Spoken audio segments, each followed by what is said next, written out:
Okay, so good afternoon, everyone. Welcome to our first online meeting after the exams. So this afternoon, I will just be discussing again the nature of, oh no, no, sorry, identifying the problem and stating the inquiry, which was already um, discussed in my pre-recorded video last week, no, because we weren't able to meet last Tuesday, I think, or Thursday, no, due to the internet connection.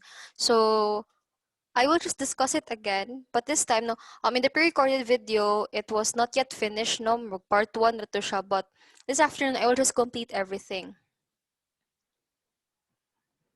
Okay, so I will now share my screen with you.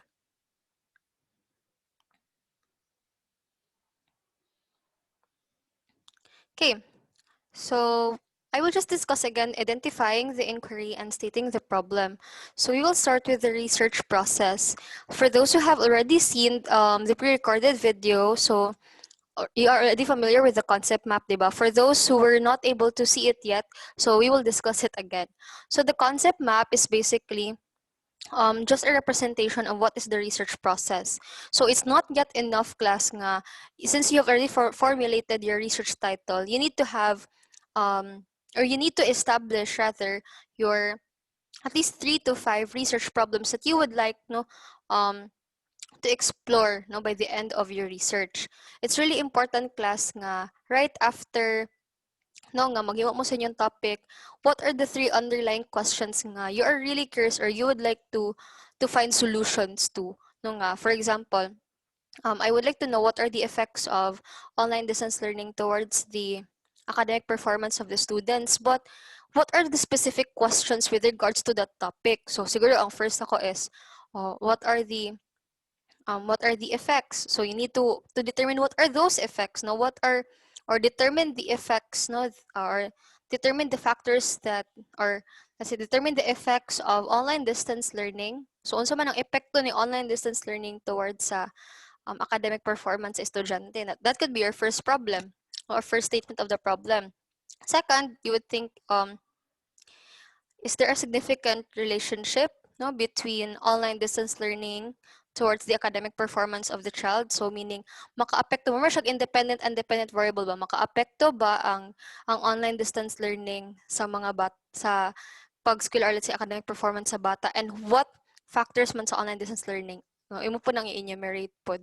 So, ang pinaka-last is, um, what are the proposed, no, implementation, or let's say what are the proposed plans to be implemented, or at least sa kanang mga intervention plans nga you would like to suggest, no, to at least improve online distance learning baron, or to suggest to teachers nga, since, no, online distance learning greatly affects the studies, or let's say the academic performance of the students. So I think, no, this should be considered o mga ingana. So para sa pud hatag og example. So para sa pud nang you are curious to know if um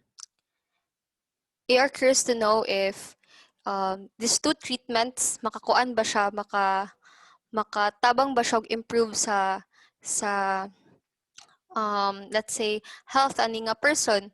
So di ba nakay mga underlying questions like, if I apply the first treatment, naa ba yung improvement? If I apply the second treatment, naa ba improvement? And then I need to compare both asa ang much better. So muna mga research questions kay mo huna-hunaon, no? So in the statement of the problem, these are just at least 3 to 5 questions nga you would like, no, to be, or to find the answers to, no? Or you would like to find the answers to these 3 to 5 questions kay mo hang established by the end of your research. So once you have already established your research topic, it would lead to the formulation of your research question, katong statement of the problem, which also sets the direction of the study. The backbone of your study is basically, no, ang imong title, imong statement of the problem, your conceptual framework, which is also derived from your statement of the problem, your questionnaire, no, because dili man ta kakuha og data without the survey questionnaire, and your survey questionnaire is actually patterned from your statement of the problem, no? So sige lang, matag og example. So your topic should be worthwhile, interesting, and doable, meaning katong wala pa nakasulat og research title na kay blanco, maghuna-huna jud mo og mga topics or let's say at least a title lang nga you think nga kanang worthwhile siya i-pursue, no? Kanang dili makalas imong time at the same time it's really interesting, meaning on your part, no, ginahan ka ana because you can relate to it and also you find it interesting. Dili kitong wala pugos ra ka and it's doable. So sometimes, no, we tend to be very ambitious with our topics. That's okay, no? Like you want to know if unsa ba ang um, effects sa atong tawag ani um, unsa ba ang effects sa COVID-19 sa mental health sa mga patients. It's really broad, no, and it's not doable because you'll be exposed to different kuan pod. Although it's a good topic ato na ibutang, pero find a topic nga on your part as a student dali ra siya mabuhat, no, dili siya lisod on your part. So magunahon na ka pag gather pa lang daan ako sa data sayon ra ba, kung students ra akong respondents then sayon ra, but if it pertains to patients siguro lisod kay siya na knowing that it's quite risky na. So mo pa nimong huna-hunaon, it's worthwhile because it's feasible, no, dili ingon nga mo conduct ka ana and then manhiman, no, dili ka fully commit or let's say biyaan na nimo siya tunga sa research kay kapuyan di ay ka or lisod di ay siya. So it has to be interesting and worthwhile on your part because once nga sugdan na nimo na siya nya mohunong ka, it will be a waste of time and effort, no? So labi na kanang naka-survey na, samot pa siya waste of money, no, kay magprint pa sa mga survey questionnaires. But now since there is a pandemic, no, you can't go out, online na lang ta nga survey tanan. So your research process is really systematic, no? Although um, you are pursuing quantitative man, all of you are pursuing quantitative because it will just deal with numerical data. So we need to consider that it will have to follow systematic steps, no? So similar to scientific method, no? Sila when they do experiments, may process, so man may stages. Same pa na paghimo og paper. Okay. So let's start with the research process. So define the research problem. So first, no, once nga na kay topic, mag-establish ka og at least 3 to 5 research problems. If I'm going to show you an example of how important it is to really think about your research problem. So I'm just going to share with you my own paper.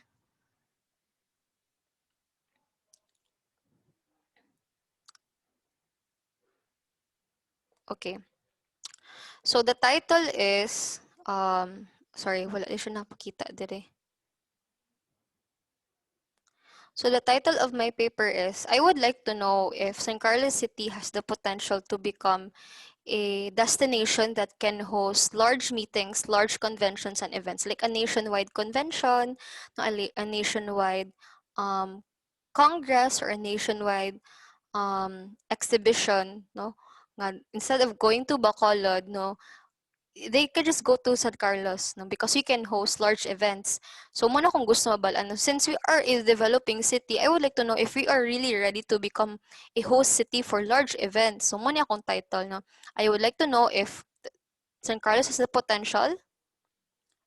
So I have to highlight, of course, nga it has to be Negros Occidental kay duha ka San Carlos sa Philippines as a meetings, incentives, conventions and exhibitions destination. So I would like to know if they have the potential to become a destination that can cater meetings, incentives, no, large exhibitions and conventions. Yes, we have hosted numerous conventions class, pero mga local conventions lang, kung naagwari regional pero gamay ra pod, no, dili jud siya kanang pang nationwide jud ba, no? So that is what I'm trying to discover. So nanakoy title, I'm just going to think of at least research problems no nga gusto na ko mas-solve, or let's say mapangitaan og answers by the end of my research. So I'm just simply explaining it as much as possible sa part ninyo nga dali ra po niyo siya masabtan. No, kay research is a very complicated thing pod. Okay. So supposedly you'll have to start first with your introduction. But we will start lang with our statement of the problem, then we'll move to the introduction. Because there is also a format in making your introduction. You need to have the overview, the local, regional, and international nga, or global nga perspective, the gap in the literature, kinahanglan pa jud na siya. So, medyo kuti jud ang introduction. So, aray sa statement of the problem since this is under in our topic, no, sa identifying the problem and stating the inquiry. So, the statement of the problem or the research problems, mao ni siya no, na ako'y goal nga mo answer aning following questions. So these three questions nga I have already formulated are related to my title. So di ba since ginahan mo ko i-determine if naabay potential ang San Carlos City to become a meetings, incentives, conventions, and events destination, then na ako yung mga three questions nga gi-establish. Ang first question is, what is the potential of San Carlos City if we are going to measure them as a destination? What is the potential of San Carlos City as a conventions destination or a city that will host large events in terms of the following criteria such as attractions, accessibility, accommodation, amenities, and activities? Because for a destination to become fully functional as a large tourism destination, need man ka ani mga following elements. Need ka nga dapat daghan kag attraction. Dapat imong roads are accessible, no? Duol ra pud daghan kag port available, no, for commuters, for tourists, no? Daghang types of transportation available. When it comes to accommodation, dapat daghan pud og hotels, no? Amenities such as shopping malls, spas, what else? Sports facilities, no, even water and electricity supply, mo po na i-consider ang activities, nabatay mga festivals, no, naabatay mga mass gatherings like for example, commemorations, no, exhibitions, no, so mga ana. So akong i-measure if si San Carlos ba ready ba siya to become or na ba siya potential to become a large convention destination, and akong checklist is gamit ko aning mga criteria. So if makapasar siya aning 5 ka criteria nako kaning 5 A's of tourism, then San Carlos City has a potential. Next is unsa man ang demand ni stakeholder or ni tourist. For example, unsa man ang demand ni tourist sa San Carlos City if it becomes a convention destination? Mag-demand ba sila og mga business and trade nga facilities, educational and scientific facilities, sports and entertainment, and arts and culture? So mo na ang i-consider pod nako, no, mo na kung gusto nga i-pursue nga or let's say mo na kung second question nga gusto nako masulbad or let's say mapangitan ako answer, no, by the end of my study. And the last is, unsa man ang mga challenges and opportunities in San Carlos City if it becomes a conventions destination. So since we are proposing the city as a conventions destination, unsa may mga kanang underlying challenges, unsa may mga opportunities nga maabot sa San Carlos. So medyo broad siya, no, pero ana na siya, no, unsay man mo ni siyang mga questions nga gusto nako matubag by the end of my research. So inyo ha, since you're only going to pursue a much simpler research topic, like for example, you would like to know if on what is the effect of online distance learning towards the academic performance. So most probably your first question would be what siya, no, what are the effects, murang suliton, what are the effects of online distance learning towards academic performance, towards the academic performance of the grade 12 humanities and social sciences or TVL students of CSR. So dapat specify jud nimo kinsa to ang mga students nga imuhang i-measure or let's say imuhang himuon nga respondents, no, para dili siya nga naka-broad imong study. Next question guro nimo is what is the significant relationship between online distance learning and the academic performance? You would like to know if ga-connect ba, let's say, na ba siya effect or ga-connect ba saan itagan ni si online distance learning may epekto ba jud siya, no, sa academic performance sa mga bata, no, and do they have a significant relationship, no? So that will be also your second question. A third is what are the proposed intervention programs nga you would like to suggest, no, if ever nga naanay findings sa research nimo. So more na mga very simple nga 3 research problems nga gusto if you would like to add more, pwede man, no? add kag more elements sa imo or more questions sa imong statement of the problem. Okay, next, once you have already listed down no, your 3 or 5 research problems, so statement of the problem na nimo na siya ha, you will do a review of related literature. That will come after this discussion. No? So your review of related literature is simply just a collection of academic journals or research work sa uban nga mga authors nga related sa imuhang study, wherein they would provide let's say supplemental or let's say supporting no nga mga discussions about your study. So di naman siya enough class nga you're just going to prove or let's say you're just going to prove a point in your study. No, dili man siya enough ra pod. You need to also have supporting literature no to support your argument nga based po sa study ni kuan kay similar ang pod make study dako jud ang epekto sa online distance learning towards academic performance because of the following nga mga reasons or mao ni siya no. So for example, atag po example sa review related literature.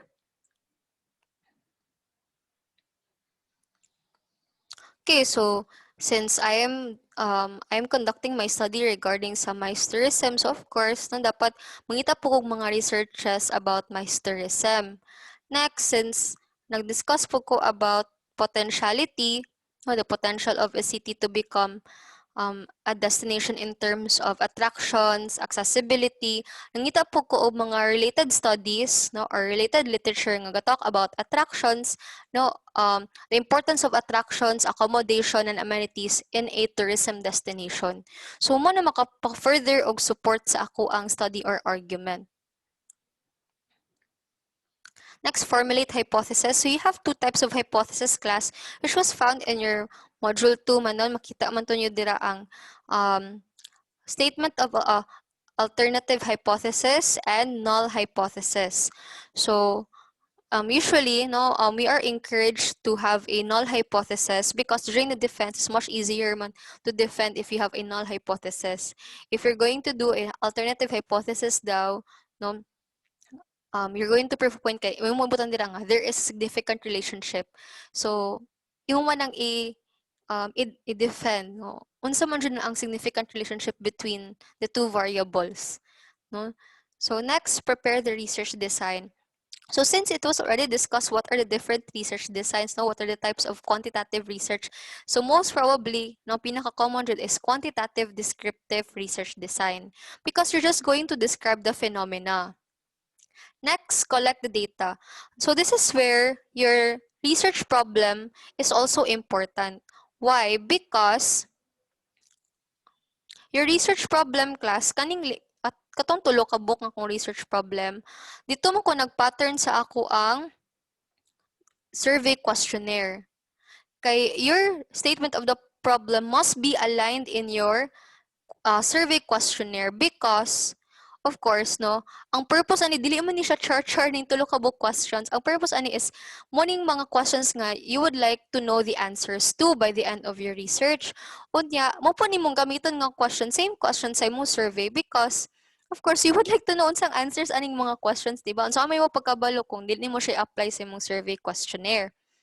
So, for example, no, take note, akong first question is, what is the potential?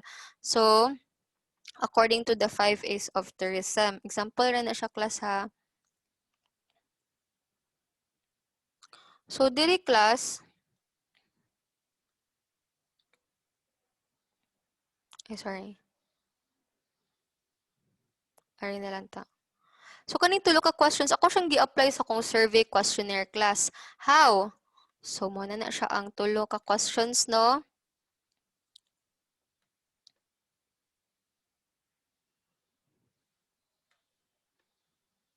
Sorry. So, my first question was, ang first question nako sa kong questionnaire, so sa questionnaire nimo klase ani na itsura no na kay respondents profile.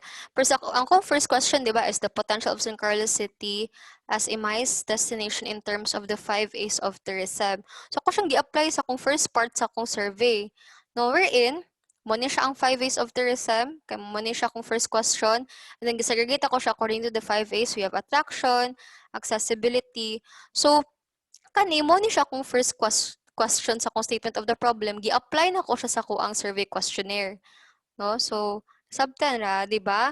So, dapat, kung sa imong statement of the problem, apply nimo sa imong questionnaire para katong mga questions imong gi-post sa statement of the problem, masulba there siya once you have collected the data already and interpreted and analyzed and interpreted them. Next, akong second question is unsa man ang perceived demands ni stakeholder no according to business and trades, educational and scientific, sports and cultural. So unsa nahitabo? Of course, so ang nahitabo is ako po siyang i-apply pod sa ako ang questionnaire. Ang second question ako naa na siya diri makit-an kani, no? So, business and trade, papiliin ako sila unsa ilaha mga demands. Next, educational and scientific, sports and entertainment, arts and cultural. So, kana tanan class. Okay, next is unsa ang mga challenges and opportunities um, nga ma-face San Carlos City as a MICE destination, which is the third question in my statement of the problem. So kung ako siyang i-apply sa kong survey class, mo po ni siya, no? Challenges and opportunities. So checka na nila, opportunity ba ni siya or challenge. So katungtulan ako ng question sa statement of the problem na apply dyan sa questionnaire. So meaning, no, for you to, sorry, taas-taas na siya. For you to fully understand the importance of the statement of the problem, kinahanglan dito ninyo makita. Medyo taas-taas yun. Wait lang, okay. So, don't worry kung taas lagi kayo yung paper. Dili mo na ani kabagaan niya, no? 15 pages is enough for you, ra. So, mao niya siya ang itsura niya tanan class. No? Dapat, kung unsa yung naa sa statement of the problem, mo reflect sa questionnaire. So, this is the first question. Game 1 ako siya og survey. Ang second question sa ako ang muna siya ang second question sa akong statement of the problem. Himon po na ko siya survey. And ang third question sa akong statement of the problem, and then mo ano siya ang ako ang survey. So, di ba makita ninyo nga need jud di ay mo establish ko og at least 3 to 5 questions jud nga pwede nako siya like mo ni siya ang mga main questions jud nga gusto nako ma-solve but at the same time pwede pa nako siya mahimuan og questionnaire, no? So, yung ana na siya class. Okay. So, going back. Next, once you have collected your data, you need to analyze and interpret them. So how do you do that? Of course, with the help of statistics. And then, of course, you will write your research report. But in your report, it would be impractical class nga. Imuharang sulat-sulat sa masking asa nga scratch paper, dayon kuan imo din tigumon tanan in the end. As much as possible, wal ka so good ka og sulat sa imong research paper, no, hinahinay nimo siya compile. So for example, sa laptop ka nag-edit sa imong research paper, so good sa ko sa introduction, i-keep nimo siya sa ka-file. Taguon ra nimo siya sunod na pod statement of the problem, i-open nimo to nga kato nga file and then imo rang sumpayan, no, para dili ka magtagbaw og kanang usa i-gather pa nimo siya tanan usa pa ka magsulat, no, so hinahinayan na lang nimo ang sa katong walay laptop, no, kanang mag handwritten ra wala siya problema nga bahalag magsulat-sulat ra ka hinay-hinay sa papel imo ra siyang i-compile tanan, mataguon na nimo siya. Kay para once i-compile nimo siya for submission, naa na dayon. Dili kay sulaton pa nimo ang gikan pa sa sinugdanan sa chapter 1 until chapter 2, sulaton nimo tanan kay wala nimo siya na hinay-hinay og compile, no. Arirad tanan diri sa imong utok tanan. So dili pod siya, no. It would be impractical as well. Okay, next is report the findings of the research. Supposedly you are going to have an oral defense, no, but as of now we cannot do that, no, due to the pandemic, and at the same time, no, I cannot formally check your paper one by one since it's an individual work. At the same time dili man jud siya ing ana jud ka well structured research paper because some of you who do not have an internet um, connection in your house, dili man ta ka kabutang og review of related literature, no, di jud ta kay ana kay kung kinahanglan tag review related literature, kinahanglan pud ta og kanang unsa tawag ni internet, no, kay sa Google Scholar man ta mag-Google or mag-search sa inyong mga related studies, no. Yang katong wala internet, purely sulat lang jud, no, ilahar yung utok ilang gamiton jud, na sila mag-rely on the internet. Wala jud mo RRL, no, wala man mo gina-require nga mag-RRL pod sa katong dili ka internet, tong purely modular lang. So mo na siya. So for the report of the findings of the research, probably you will just have a pre-recorded videos such as this one, no, nga you're just going to have a presentation of your paper. Chapter 1 raman jud ta, no, mora jud na ang makaya nato, and then you're just going to have a recording, no, kay dili man tanan panelist maka sit down and maka final defense put or maka final defense maka sit in for a defense. Okay, so I will just read this one by one, but kanita ng step actually na discuss na nako na siya. Kung medyo very vague pa kung discussion ron, no, compared to the previous one, pwede po nito siya i-replay ang una. Okay, so define the research problem. The first step in the research process is to identify a research topic and transform it into a researchable problem or question that can be investigated. In identifying a research problem, you may confer with people knowledgeable in your field of interest or read published journals. That is why, in quantitative, you are requested to always read before making your research paper so that you may be able to have an idea how to construct your research problem. Sa qualitative rata dili allowed mo ba sa una because to avoid biased nga ko ano nga judgment kay kung qualitative ka it's more on observations, interviews, and of course dapat dili ka ma-influence with what you have read, no, on Google Scholar. But in quantitative, it's a requirement to really read, no, related literature in Google Scholar. Like for example, if you're studying about online distance learning towards academic performance, mangita kag mga related studies about that. Or if you're studying about math anxiety and how it affects, no, the motivation of the students when it comes to learning mathematics, kinahanglan po ka mo search og mga related topics, no, nga duol-duol ana para mo basa ka para naka-idea on saan pag-formulate or construct sa imong statement of the problem. So man siya, no, need ta mo basa siya because we cannot actually write class if we do not read, no, kay kinahanglan siya tumubasa kay dili man na tumabal-an tanan pod. So formulating research question involves asking questions that can be answered by means of collecting data. You also have to make sure class your statement of the problem is dali ra siya himuan og survey questionnaire. Maghimo kag statement of the problem at ibutang 5 ka buok. Yeah, do you think ito nga doable ba ni siya, no? Or kung ako siyang i-apply into a survey questionnaire, dali ra ba, no? Dali ra ba mag-collect og data? Kaya end of the day, ikaw may maghimuan na, no? Igo ra jud mo guide nimo. Ikaw jud ang mohimuan na at the end of the day. So a well-crafted research question gives a clue to the kind of variables to be investigated, as well as the data gathering procedures to be undertaken by the researcher. Obtaining the background information about the research topic under review-related literature is the main purpose of having an RRL.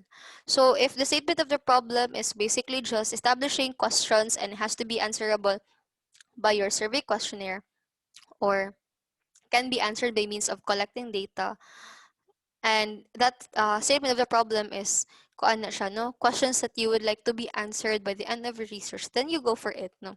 Igo ra mo check if sakto siya or dili, no. Anyway, if you're going to, let's say, formulate 3 and then dili man maayo ang duha, pwede ra man tangtangon, no. Di man kaangay mag-worry kung tulo ra, no? Wala man siya angay, basta as long as ma-measure ra siya, no, dali ra mag-collect og data kung mulantang bisay mo ang statement of the problem. Survey-related literature is just background information. If you have a collection of review-related literature in your paper, then it will provide support material or masyag support discussion ba nga. Dili lang ikaw ang ga-study ani. There are also other researchers, no, doing the same study as you. And then igo na sila mo support, no. Hatag sila support literature or support nga information. So an hypothesis is man siya an educated guess. Mara siya kanang ga-serve siya og as na tentative answer to post research questions in the beginning of the inquiry process. Ang hypothesis class, no, muli siya ang katong alternative hypothesis ng hypothesis nga naggas ra kadaan nga walay significant difference between online distance learning and academic performance or naay significant difference, but that will still be changed by the end of you collecting your data. No, once mo collect kag data and then na-prove nimo nga there is no significant relationship di ay, so yung alternative hypothesis nga mausa ba to sinugdanan. So more siya educated guess. No, not all research papers have an hypothesis. Mine doesn't have a hypothesis at all. It really depends on the type of research and it depends on your research problem. Okay, prepare the research design. So the research design is the blueprints of the research. It provides the details of how data will be collected, analyzed, and interpreted. It also includes the instruments that will be used to collect data. Actually, the research design does not include kanang how the data will be collected or instruments that will be used. Although, no mabuta man dira nga descriptive quantitative ang gi-employ sa study kay tungod the study is just merely describing the phenomenon, o mura man na pag-explain mo sa mong paper. Pero ang research design is just part of methodology. Si methodology dyan na-adjud under sa chapter 2 man namang tawag ana, pero in senior high chapter 3 na siya. Magdepende naman na sa format sa school, no. So sa chapter 3, which is research methodology, dira ang research design, research instrument, which is mo na siya inyong survey questionnaire. Research respondents, kinsa man ako ang mga respondents sa research, pila sila kabuok, unsa may sampling gigamit pagkuha sa number of respondents, no? And then data procedure. So, mga ana na siya medyo daghan-daghan under methodology. Research design is just under or just a part of methodology. Okay, collect data. Once you have already your survey questionnaire formulated from your statement of the problem, pwede nakaka-disseminate og mga survey questionnaire and you can collect data already. So collecting data is regarded as the most important step in the research process. Masayo pag kag-collect sa data, balik jud ka tanan og survey. No? Listen jud nimo mong methodology and all. Because it involves obtaining the necessary information to answer the post-research question. Because you've already established your statement of the problem, ang means to answer those problems or those questions that are found in your statement of the problem can be done through your survey. No? So data can be collected or collected by conducting surveys, interviews, or observations. But the interviews and observations are for qualitative. Usually, it will just be a checklist or a survey for the quantitative. Data can also be collected by obtaining information from participants like demographics, documents, and related literature. Analyze and interpret. So right after class no nga nakakolek na ka sa data, nag-survey ka, kumani ilan nang gisubmit ang ilahang form sa imo kay human na sila answer, imo nang i-analyze. Like for example, since yes or no raman ako kay checklist, how many percent ang ning answer og yes? How many percent ang ning answer og no? So mo pa na mo i-analyze and then ngano daghan man og girls ang ni-answer og yes kaysa sa boys or ngano mas more man sila on yes kaysa sa no, no? So mo na siya. So the data analysis paves the way to make sense of the collected data by transforming them into appropriate tables and graphs. An appropriate data analysis ensures the validity of the conclusions of the study. And write the research report. So after the collection analysis of data, a researcher should report the findings of the study into comprehensive research paper. But again, as like what I've said, dili man kinahanglan nga tigumon usa nimo before nimo isulatanan. Pwede naman hinay-hinay gradually para dili hago on your part. No, so for example, mag-start sa sa statement of the problem. Sunod, introduction. Sunod, scope of the study. So hinay-hinay ra nimo ginapuno ra nimo siya dili kay hulaton nimo mahuman ka tanan din usa pa ka magsulat no. Nya na kay malimtan ana. Mas mayo i-record jud nimo siya kada stage or buhatan nimo siya kada stage. This process allows one to see the connections of the research questions, research design, data collection, and data analysis. After all, the primary purpose of conducting research is to seek solutions to problems. Thus, writing the results of the research confirms that research questions are answered. Next, report the research findings. The usefulness of any research rests on its dissemination for public consumption. It is the responsibility of the researchers to communicate their findings through research forums and other public discussions, as well as through the publication of the research itself. It is important, class, nga you need to actually present your paper to a board of panel or to the panelists. Why? We are not there to scrutinize your paper or to ridicule you because di ka kamao or kanang kuan ka na mo kay di man ni mao na.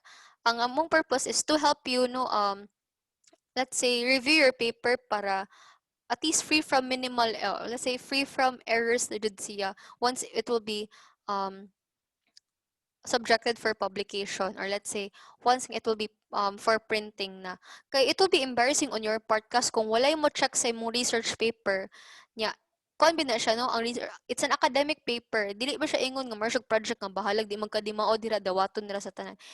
It will be used as a basis for future researchers. Kung sala na gani or sayop na gani ang imong research paper, daghan pa grammatical errors, wala siya na check, unya na publish siya, gibutang siya sa library for the use of the future researchers, like the incoming manog puli ninyo, no, ang mga grade 11 mahimo na grade 12 na pupuhon, mubasa sila dito, either katawaan mo kay dili maayo inyong paper or kuan kanang masunod pud nila inyong mga sayop.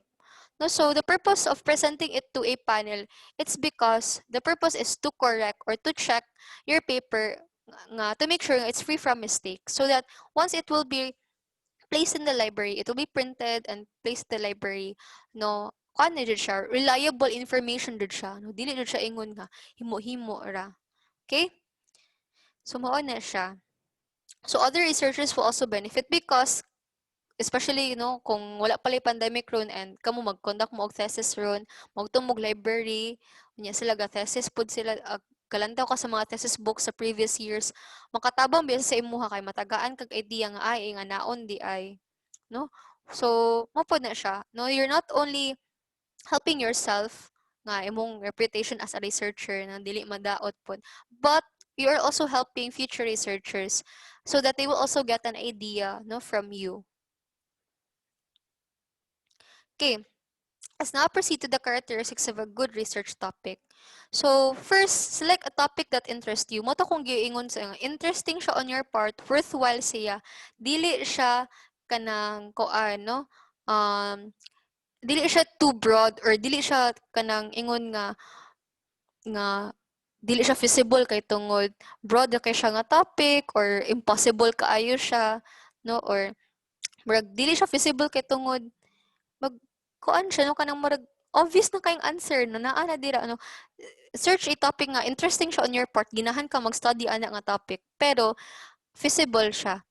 The topic you will decide must be valuable and worthwhile because you will let's say sacrifice, you will um spend time and effort on making your paper nya himan-himan, no, kanang murag wala ang kagana kay dili di ay mao or dili di siya interesting di ay, so sayang kaayo ang time. Make sure nga worthwhile siya nga research topic nga until the very end mahuman jud nimo siya. So the topic you intend to pursue as your research must be feasible and doable. It's not too broad, dili po ding anak ka kakuan ang imuhang scope nga kuan na kaayo pod siya, no, hapaw, or let's say obvious ra kaayo masking dili na siya angay himuan og research niya, ganahan ka himuan siya og research na dili pod siya ing ana. You find a feasible topic nga timely, at the same time worthwhile and interesting. Okay, narrowing your research topic. So that will be discussed, no, in the second part of the video.